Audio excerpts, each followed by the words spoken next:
So sa ating pong pasimula ay ating pong itatakil at yung pamagat po ng ating pag-aaral ay understanding our skill for life and for the ministry. Ibig sabihin, yung ating pagkaunawa sa ating mga kahusayan or yung mga expertness ba natin, saan ba tayo magaling sa ating buhay at sa ating pagmiministeryo. Amen. So, ano ba yung pananaw natin sa buhay na ito? So, number 1 point, skilled for life and for ministry. So, yung skilled ay past tense, may ed. So, ibig sabihin, mayroon tayong kakayahan sa buhay para sa ating pagmiministeryo.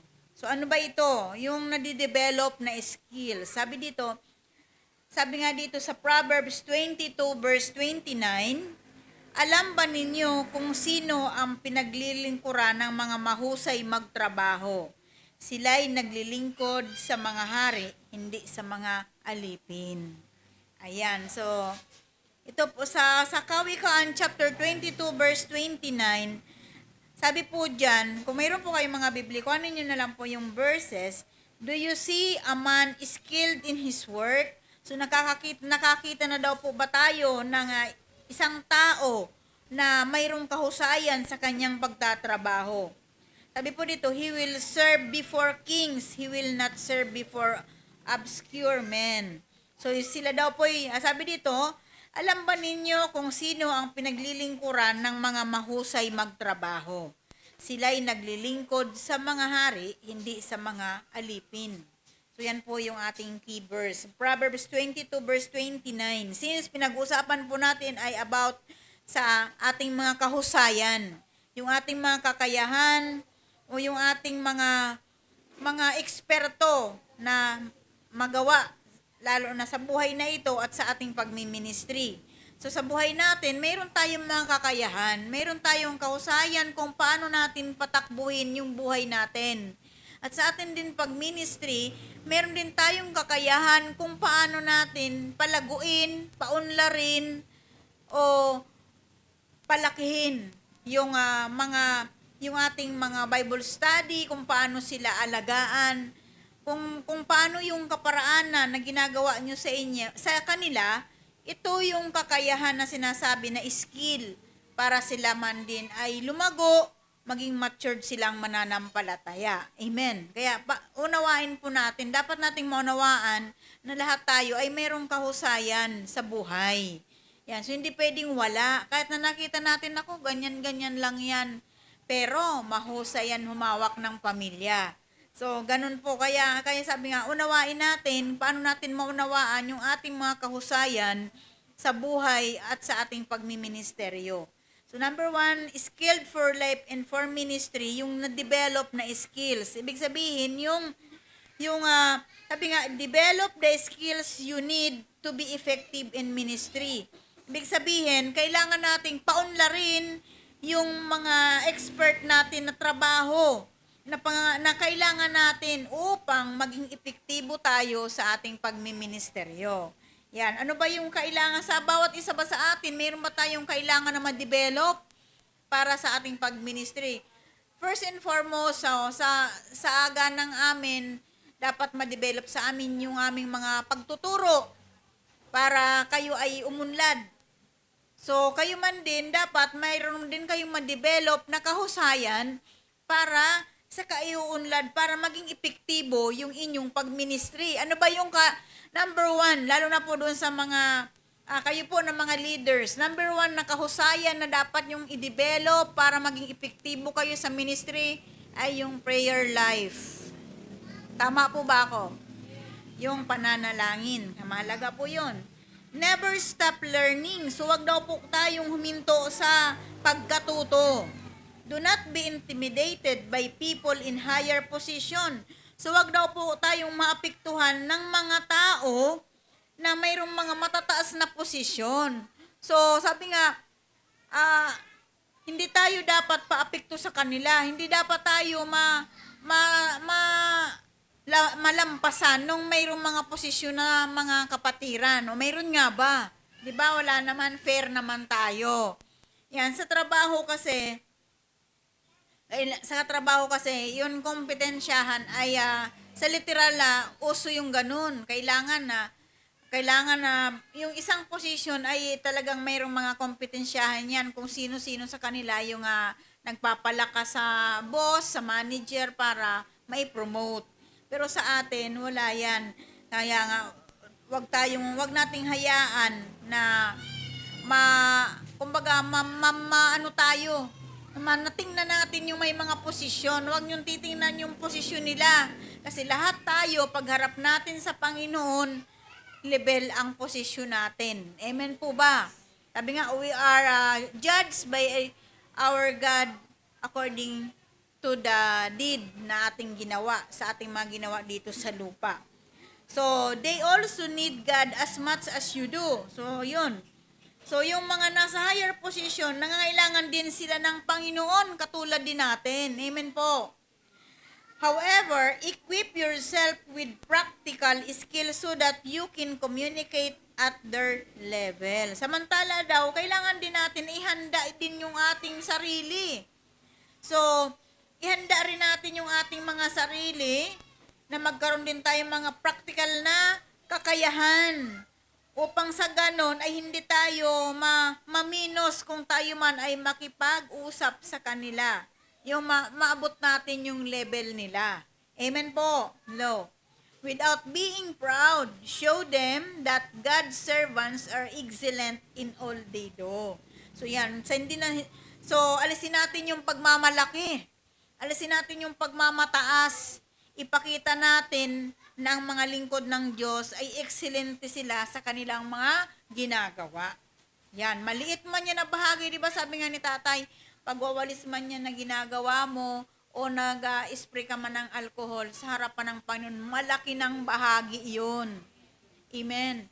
Alam niyo po ba, yung isang kwento nga po doon sa Hardin ng Panalangin, mayroon po na isang matanda na babae na tumanda na po siya, na lagi siyang na tuwing umaga siya yung nagwawalis doon sa church. Hanggang sa nakuba na siya, nandun pa rin siya. Hindi niya talaga give up yung kanyang commitment sa pagwawalis.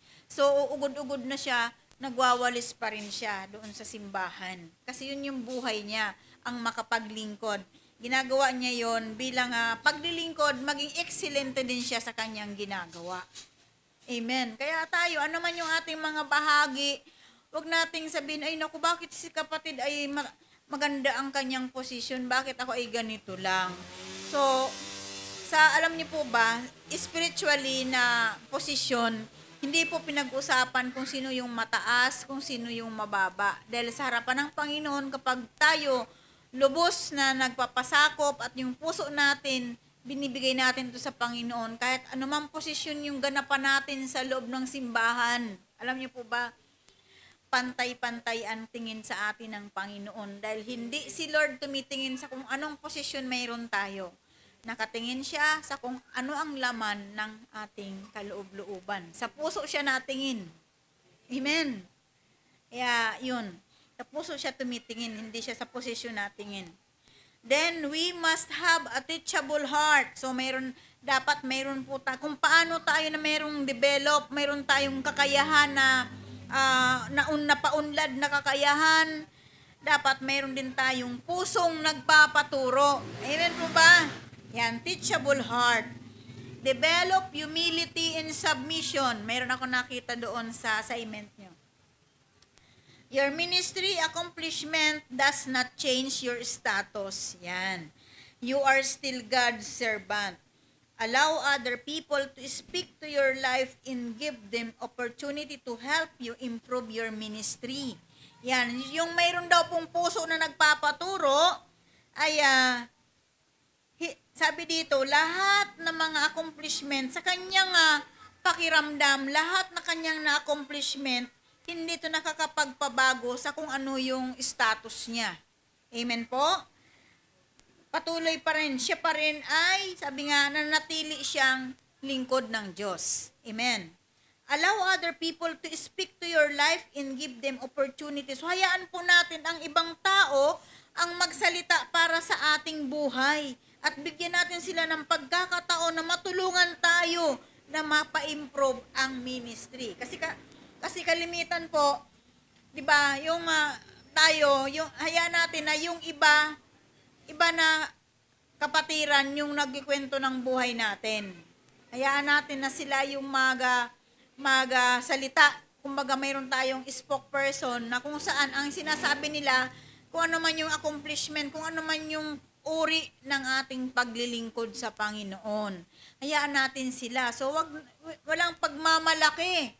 Wala naman tayo talaga may pagmamalaki kundi yung ginawa sa atin ng Diyos. Amen po. Lahat ng ginagawa natin ay ipagmalaki natin yung ginawa sa atin ng Panginoon, hindi yung ginagawa natin sa Panginoon. Kasi sabi nga, kahit timbangin pa natin, bilangin pa natin yung nagagawa natin ngayon, sobrang kulang na kulang pa. Amen po.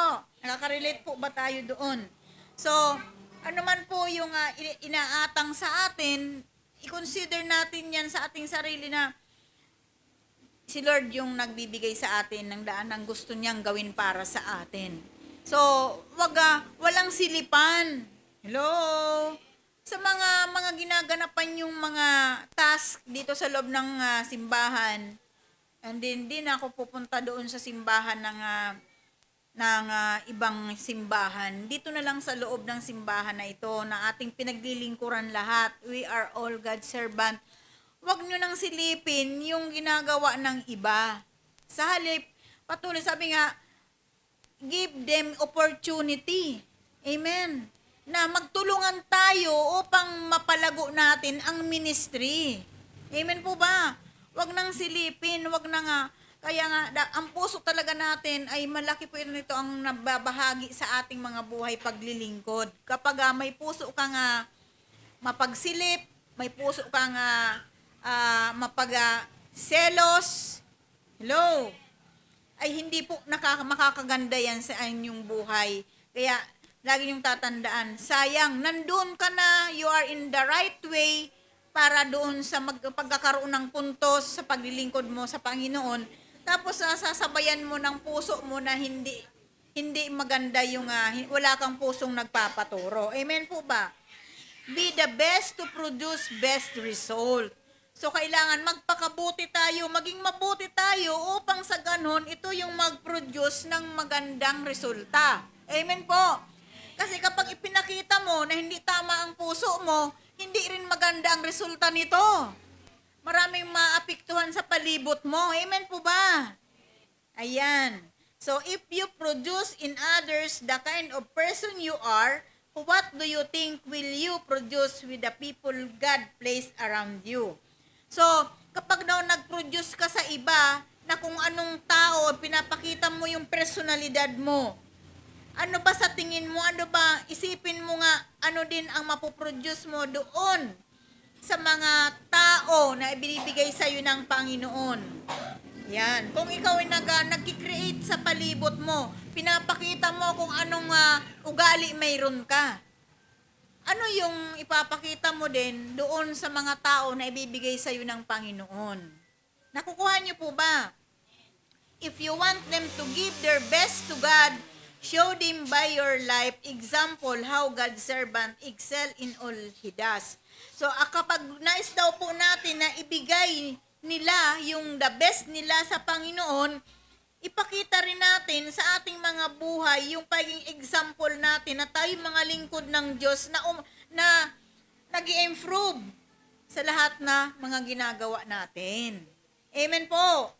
Yan. So, kung gusto daw natin na yung ating alam niyo yon, malalim po itong ibig sabihin nito. Doon po sa mga Bible study natin, may mga Bible study kayo. May mga disciple kayo. Kung gusto nyo na maging the best sa harapan ng Panginoon yung kanilang paglilingkod, ipakita nyo sa kanila kung gaano kaganda yung pagiging lingkod ng Diyos. Yung pagiging imahin po natin sa kanila para tayo, yung ating excellence sa paggawa. Kasi alam nyo, impartation yun. Halimbawa, katulad yan, kayo, kung ano yung kung ano yung na-impart namin ni tatay sa inyo, yun din yung nasa inyo, na-impart namin sa inyo. Ngayon, kung ano yung na-impart din ninyo doon sa mga cell group nyo, yun din sila yung magiging kung sino sila. Amen po ba?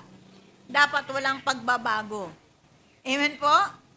Kailangan isang daloy lang po tayo. Kasi po, yun po yung sinasabi na, bakit kaya ang taong ito, bakit kaya si kapatid, hindi siya nag-excel, hindi naging mabunga. Amen po? Kasi nga po, when it comes dun po sa mga cell group natin, yung fruitfulness noon, nakadepende po yun sa leader na itinalaga doon. Amen? Nakadepende po yun. Kaya nga, di ba, kung ano, sabi ko nga, kung ano man, para ma-improve natin yung ministry, ano man yung dapat na kahusayan na dapat natin na alagaan, ay yung ating pananalangin, yung ating prayer life. Kasi, siyempre, pag-pray natin na lumago yung ministry sa lahat ng mga outreaches. Amen po ba? Yan, may natutunan po ba tayo?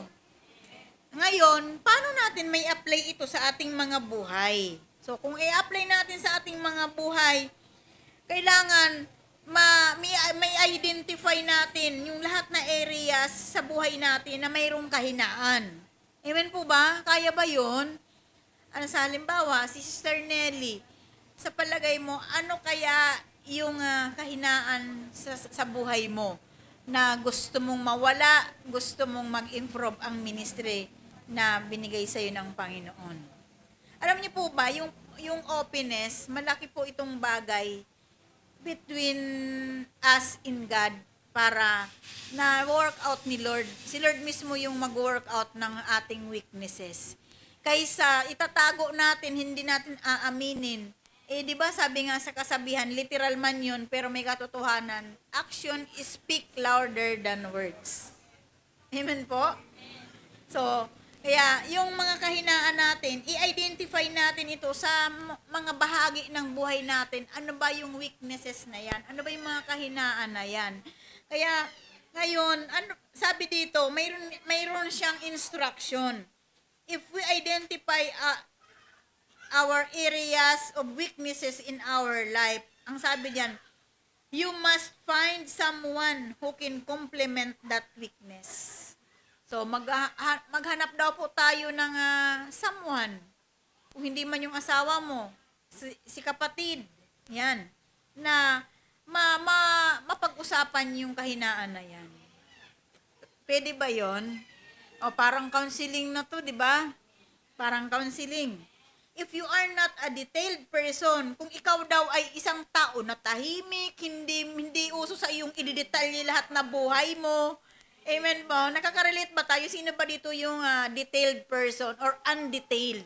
Pag sinabing detailed, lahat sinasabi, wala nang, kumbaga, wala nang naitago. Alam niyo po ba, isang susi din yon nang sa ganon, yung pagiging open mo, walang nakaka sa buhay mo para may ilihim ka pag mayroon kang problema. Mabilis na lang sa iyo ang magsabi sa kapwa o sa kapatiran kasi nga detailed ka eh.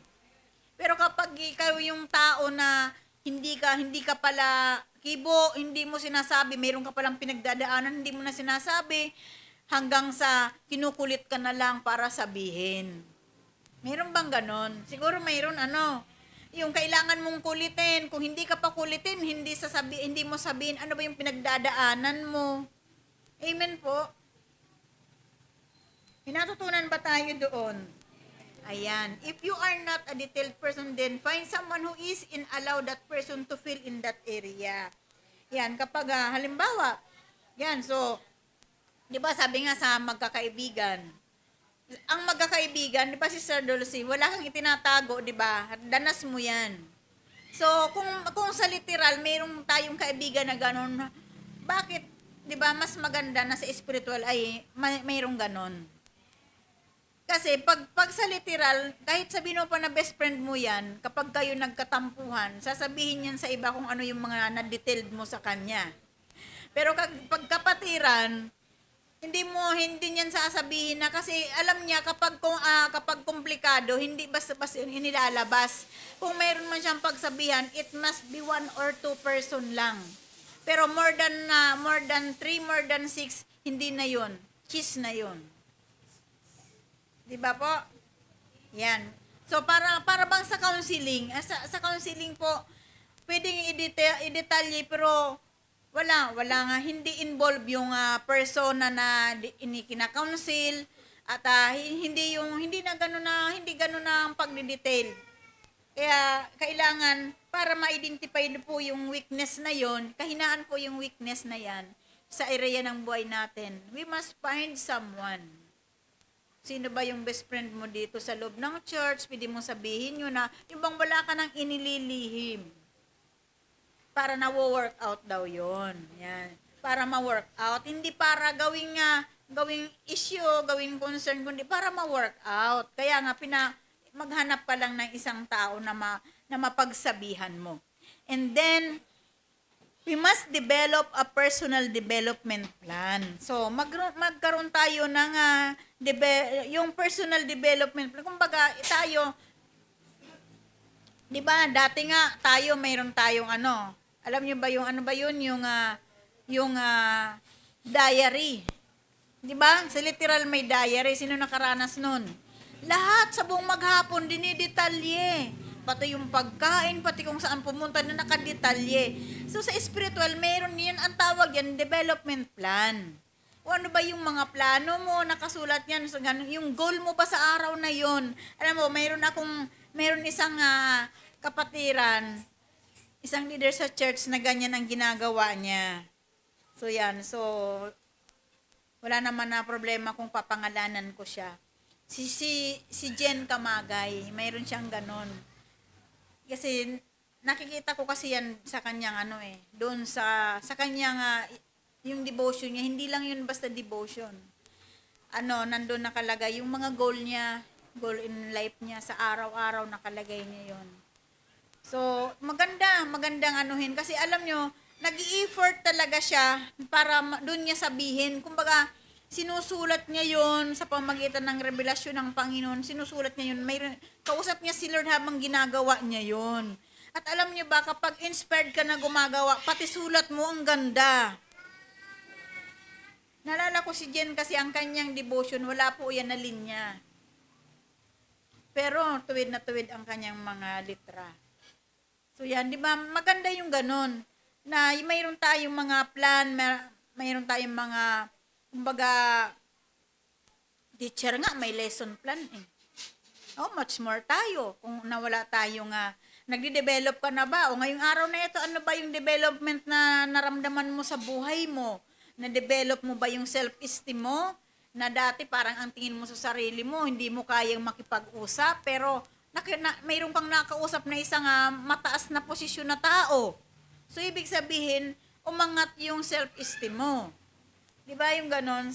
Kapag ganon daw po, mayroon tayong mga weakness sa sarili natin, kailangan natin yung ganong mga instruction sa atin na mag-produce tayo ng development plan natin. O saan ka ba mahina, Sister Wilma, ano ba yung mahina sa'yo? At kapag nagumpayan mo yun, ay eto na, wala na ako dito. Halimbawa, mayroon kang weakness na mahiyain ka, hindi na ako mahiyain ngayon. Ibig sabihin, nagbabago yung improvement sa sarili mo. Yan. So may natutunan ba tayo doon? According to our calling, plan out how we can develop as a person.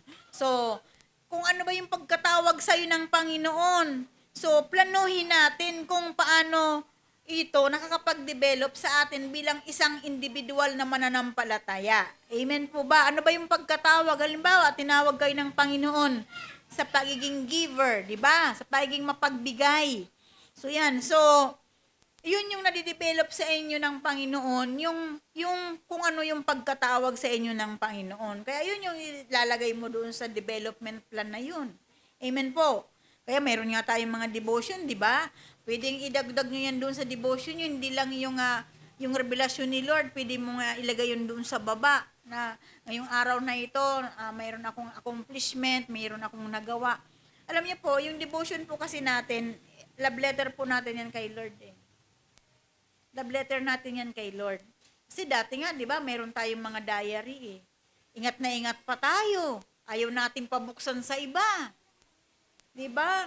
Ay, yung devotion natin, ilagay na natin lahat doon. Yung ano ba yung nababago sa atin, araw-araw, ano ba yung nagagawaan natin, nasusunod natin sa kalooban ng Panginoon na pinagagawa sa atin.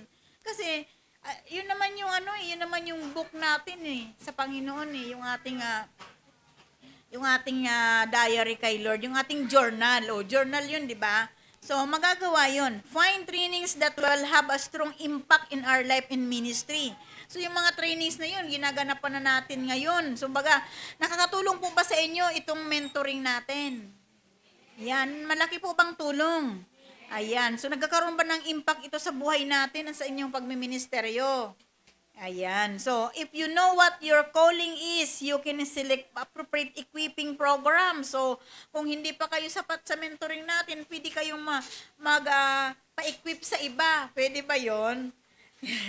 So, tumatawa. So, kaya nga po tayo nagsisika para maano po tayo, lahat tayo, ma-equip, maihanda tayo para sa ministry na pagkatawag sa atin ng Diyos. Yan. So, hindi na po kailangan yan. Kami ni Tatay before, as in naghanap po talaga kami na mag-equip sa amin. Kasi, nagkaroon kami ng tunay na realidad sa buhay namin. So, bakit walang leader? Mayroon namang mga manggaga, mayroon naman kaming mga kasama sa simbahan, pero wala kami yung napoproduce na leader. So, paano ba mag-produce ng leader? So, nagkaroon na si Tatay ng revelasyon ng sistema, mayroon ng sistema. So, naghanap talaga kami na nagpa-mentor kami. O nagpa-mentor kami sa Santa Rosa, nagpa-mentor kami sa San Pedro, kahit saang mentoring noon, napunta kami kahit nasa Maynila. Yung mga conference, sinadaluhan namin. So, kahit nasa Baguio, nag-conference kami. Bakit? Kasi gusto naming ma-adapt na paano mag-produce ng leader. So, alam niyo po ba na kayo po yung bunga noon? So, nagpa-equip kami kasi nangailangan kami ng equippers. Kaya, bago kami nakapag-equip sa inyo, kami muna yung nagpa-equip. Kami muna yung nagpaturo na para maihanda kami, makaihanda din namin kayo. Kaya nga, kumbaga, impartation lang. So, wala pong kaya kung may magsobra man dyan, kung mayroong, sabi nga, sa amin namang ni Tatay, sa aming pagpapamentor, hindi naman po kami lumabag sa mentor namin, hindi naman kami sumusuhay. So, kapag sa amin na mini-mentor namin, kapag mayroong sumusuhay, ay sila na, yung may katawan po ang may problema. Amen po ba? Kasi alam nyo naman yun, bakit naman kayo nananatili? Nandiyan naman po kayo. Amen po. Totoo po ba yun? Nakukuha nyo po ba? Yan. So, we must find a coach. Allow our ministry leaders to give you feedback on how you can improve. So, halimbawa, wag po kayong mahihiya dahil kami po yung nagme-mentor sa inyo. Pwede po kayong magtanong sa tingin mo, ano po ba yung dapat kong i-improve sa sarili ko? So, dahil nga po ganito na po yung ating pag-disciple po namin sa inyo. So, siguro, panahon na para maging kayo. Yung ilapit nyo ang sarili nyo sa amin, yung puso nyo, higit sa lahat, pwede kayong magtanong, Nanay, sa tingin mo ba, halimbawa, na panahon na taon na ako ay nag-overseer sa inyong mga outreach, isa kayo sa itinayo doon, taga-pagpaawit, taga-prayer, sa giving, at sa presiding. So, pwede kayong lumapit sa amin o sa akin, o Nay, ano po ba sa tingin nyo yung pagtayo ko? Mayroon po bang dapat pang ma-improve sa akin? So, wag kayong mahihiya. Kasi kapag lahat walang mali. Ibig sabihin, sa bawat pagtayo, kung mayroon kang makita na dapat i-improve, yun yung aanuhin sa'yo. Bilang coach, yun yung sasabihin sa, Sister Wilma, kailangan mong magdig ng malalim para mas maganda pa yung word na ibibigay sa'yo ng Panginoon pagdating sa giving. So, hindi kayo masasaktan noon.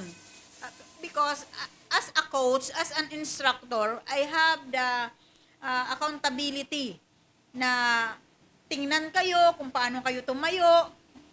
Amen po ba? Kung ano yung nararapat dun sa inyong pagtayo, kung ano yung kulang pa na kailangan yung i-improve. Amen po. So, dapat po ganun. Huwag kayong mahihiya. Devotion na lang po. Sa devotion po,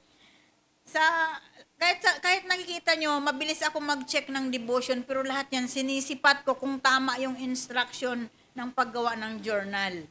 So, doon po sa mga nagdi-devotion, mayroon pa akong nakikita na lahat lang po verses. Wala pong send to confess, wala po yung instruction, at wala din po yung promise. Mayroon pa rin po akong nakikita sa ngayon. So, yan. So, wag po kayong mahihiya na magpaturo hanggat sa matuto kayo kung paano talaga ang mag-devotion. Amen po ba? Kasi medyo may katagalan na rin po. So, hanggang ngayon, lahat pa rin verses ang nakikita ko. Wala doon yung sin to confess, instruction, and promise. Puro lang yon verse. So, yun. So, doon po sa may-ari po ng devotion na yun, wag po kayong mahihiya. Magpaturo kayo hanggang sa matuto kayo. Kung paano, halimbawa sa isang verse, ano ba doon yung instruction? Ano ba doon yung pinagagawa sa iyo ng Panginoon? Amen po? At nakita mo naman, ano ba yung pangako sa iyo? Once ba na nagawa mo yung instruction ng Lord sa iyo, base doon sa verse na yon, ano ba yung pangako sa iyo ng Panginoon? Amen? Huwag kayong magsawa. At huwag niyong ituring na kayo ay na mamaliit or napapahiya kapag pinipinpoint ko yung gano'n na base sa observation ko. Kasi po, medyo may katagalan na rin po yun. Amen po ba? May katagalan na. So, hanggang sa ngayon, sikapin natin na matuto talaga tayo. Kasi kami dumaan din po dyan sa ganyan. Ako nga, alam niyo po ba kung sino po nagturo sa akin mag-devotion, ano ba yung pangako. Alam niyo po ba, asawa pa ng bishop, nagturo sa akin. At mismong mentor namin. Hindi ako nahihiya kasi gusto kong matuto. Kasi pagdating ng panahon, ayaw ko na si Tatay Rambo. Kasi noon lahat, si Tatay, yung walis, lahat siya. Lahat yan mag-aayos ng upuan. Yan kaya naranasan yung pagiging Rambo. O, nung panahon na yun, hindi pa po uso ang alcohol. So wala, kanya-kanya pa. Kanya-kanya lang nahugas ng kamay. Hindi namin alam kung nahuhugas sila ng kamay. Amen po. So, natuto.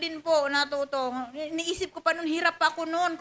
Ano ba dito? Paano ko ba hanapin yung pangako ng Panginoon? Kayo ba nung tinuruan kayo mag-devotion, nahirapan ba kayo magpili? Ano ba yung pinangako ng Panginoon? Nahirapan po ba kayo? Halimbawa, mayroong mga mahihirap na verse na binigay sa iyo si Lord. Ano ba yung pangako ano ba yung pinagagawa sa iyo ng Panginoon? Kasi kailangan kung ano yung instruction doon na gawin mo, yun talaga ang gagawin mo. Paano pala nung time na yun, hindi ka pa marunong mag-forgive? Sabi doon sa instruction, forgive your enemy as I forgive you. Hindi mo alam niyo po ba, ano ba ang pangako doon ng Panginoon? Kapag pinatawad natin yung ating mga kaaway, patatawarin niya rin tayo. Yun yung pangako doon. Paano kung hindi natin nagagawa yun sa tunay na buhay, yung magpatawad? Kaya, di ba po? Kaya, wag po kayong mahihiya. Lalapit kayo sa taga-turo, taga-trainer. Yan. So, yun po yung bahagi po ng coach sa ating mga buhay bilang mga leaders. Wag niyo pong sabihin, wala naman kasi nagtuturo. Mas matindi po yung kapag sinabi niyo na walang nagturo sa inyo.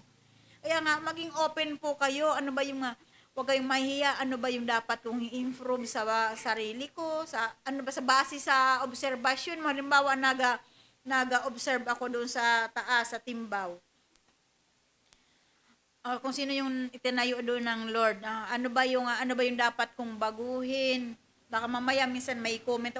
Yung mga comment ng trainer nyo, wag nyo yun na ikasakit ng kalooban. Sa halip, gawin nyo yun ng nahagdaan para kayo magsikap, para mas paigtingin pa yung inyong pagpapagamit sa ministry. Halimbawa, nag-comment ako, nako, masyado ka namang brutal mangaral. Bawas-bawasan mo yan, di naman ilagay mo sa puso ng audience mo yung puso ng Panginoon na sumasayo. So, ganon. So, normal yun na ganong mga comment. Huwag kayong magtatampo. Bakit naman ganon? Hindi. Gawin mo yan na hagdan papunta sa pananagumpay mo, sa kahinaan na mayroon ka sa sarili mo. May natutunan po ba tayo doon? Then, we must excel. Pag sinabing excel, yung kailangan na namumukod tangi tayo. Amen po ba? Nagpapakita ng kahusayan. Lahat tayo dapat may pinapakitang kahusayan. Amen po ba?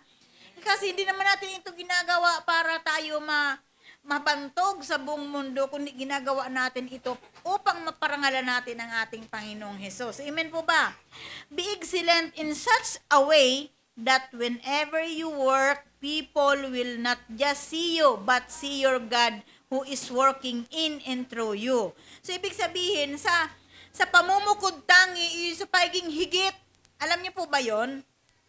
Maging excelente daw po tayo sa kaparaanan na kung saan kapag tayo gumagawa o kaya kapag tayo naglilingkod, ang makikita sa atin ng tao, hindi lang tayo makikita, kundi makikita nila ang Panginoon na gumagawa sa pamamagitan natin. Minunawaan po ba tayo doon? Ayan. So, ipakita natin na si Lord yung gumagawa sa pamamagitan natin. Kasi hindi naman natin kayang gawin yun. Ay bakit ang ganda ng mensahe ngayon? Minsan, marlimit, mayroon tayong mga komento. Ibig sabihin, bagamat si tatay yung tumatayo noon, pero si Lord yung nakikita natin na gumagawa sa pamamagitan niya. Kaya naging excellent yung mensahe na diniliver niya. Amen po ba? Kaya lahat na yon, ang glory nun, si Lord lamang ang tatanggap. Wala nang iba. Amen po ba? So, hindi tayo gumagawa para mahayag tayo o maging tanyag tayo, kundi gumagawa tayo para makita nila sa atin na si Lord ang gumagawa sa pamamagitan natin. Amen po ba? Ano naman yun? Mahaba yun kapag sinulat nyo, pero yun po talaga ang katotohanan. People will not just see you, but see your God who is working in and through you. Yan, tinagalog ko lang yun. Your life and ministry should point to God who called you to serve. Kailangan daw po sa pamumukod tangi natin, dapat yung buhay natin at ang ating paglilingkod ay nakatuon lamang sa ating Panginoon na siyang tumawag sa atin upang maglingkod. Amen po ba? Our life and ministry should point to God who called you to serve. Yan, dapat doon lang nakatuon yung buhay natin at yung ating paglilingkod. Sa Diyos lamang na siyang tumawag sa atin na maglingkod. Amen po. Ayan, so maraming salamat sa karunungan na kaloob sa atin ng Panginoon. Yan, so tatanungin ko po kayo, minaunawaan po ba kayo sa ating pong pagtuturo? Kaya nga po, ginagawa ko po, bagamat po, kahit po na kumbaga malawak po yung teaching, inaano ko po yan. I will see to it na mabahabahagi ko yan para maipaunawa sa inyo. Kasi alam niyo po ba, yung pinag-aaralan po natin dito sa discipleship, talagang on the spot po ito na nararanasan nyo. Tama po ba ako? So, ang tanong ko ngayon, nakakatulong po ba sa inyo na nagmi-ministry sa labas? Kasi hindi naman kahit po magturo tayo ng marami pong discipleship na lesson, kung hindi naman po na nakakatulong sa inyo po na pagpapagamit o paglilingkod sa ministry na pinagkatiwala din sa inyo ng Lord sa bawat outreaches, useless din. Parang magsasayang lang po tayo ng oras, magsasayang lang po tayo ng ating pagtitipon-tipon. So, ang sa akin po dito, ang pananaw ko dito, kahit na maiksi ang panahon, maiksi ang oras natin sa pagtuturo, ang mahalaga, mayroon kayong nauunawaan at nai-apply nyo sa inyong mga buhay kapag kayo ay nasa labas. Amen po? Kasi hindi po natin kailangan yung mahaba po na oras sa pagtuturo kung hindi naman po lahat makukuha. Amen po ba? Amen. Kaya napakabuti po ng Panginoon at salamat sa kanyang kabutihan. Binigyan niya tayo ng pagkaunawa at yung kakayahan natin na ma-develop sa ating mga buhay. So, ulitin ko po, yung ating pong tinakad ngayon ay, ito po yung title nun, Understanding Our Skill for Life and for the Ministry. So, yun po yun. Pagkaunawa sa ating mga kahusayan sa buhay at para sa ating paglilingkod. Yan. So, very, very short, pero tumpak po sa ating paglilingkod. Kaya kapag mayroon po sa inyong nagtatanong sa labas o mayroon kayong na-encounter na other na Christians, kung kayo ay nani-disciple, ano pong sinasagot nyo? Amen. Kasi hindi naman po kayo magagamit sa labas kung wala pong nagko-coach sa inyo. Amen po. Kaya salamat sa Panginoon. Nawa ay meron po tayong natututunan ngayon.